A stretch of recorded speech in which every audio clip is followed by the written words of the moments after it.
இந்த கரூர் கூட்ட நெரிசலிலே 41 பேர் பலியாகி இருக்கிறார்கள். அந்த 41 உயிர்களுக்கு நீதி வேண்டும். அதற்காக இந்து மக்கள் கட்சி ஒரு மாபெரும் கோரிக்கை பிரச்சார இயக்கத்தை நாங்கள் முன்னெடுத்திருக்கிறோம். இனி மேற்கொண்டு இத்தகைய மரணங்கள் நிகழக்கூடாது. மக்கள் பாதுகாக்கப்பட வேண்டும். இனிமேல் அரசியல் கட்சிகள் கூட்டம் கூட்டி கெத்து காட்டுறது, சினிமா நடிகரை பார்ப்பதற்கு செயற்கையாக கூட்டம் கூடுவது, மக்களை காக்க வைப்பது, இத்தகைய கூட்டங்களை நீதிமன்றம் மிக தெளிவா சொல்லியிருக்கு. நெடுஞ்சாலைகள்ல கூட்டங்கள் நடத்தக்கூடாது, மக்களுக்கு இடையூறு செய்யக்கூடாது.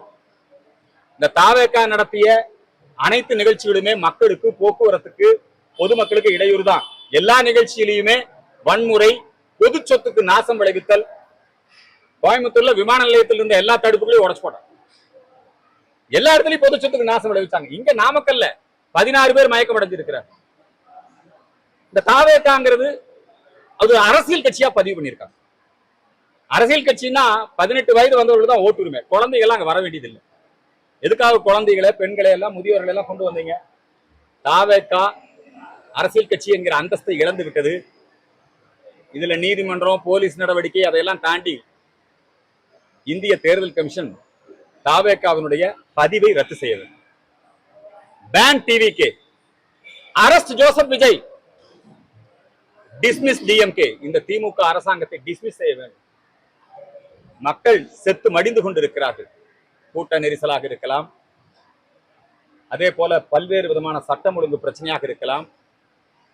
இவங்க ஆளுவதற்கு தகுதியற்றவர்கள். மக்களை காப்பாற்ற முடியல. விஜய் மேல எஃப்ஐஆர் கூட போட முடியல.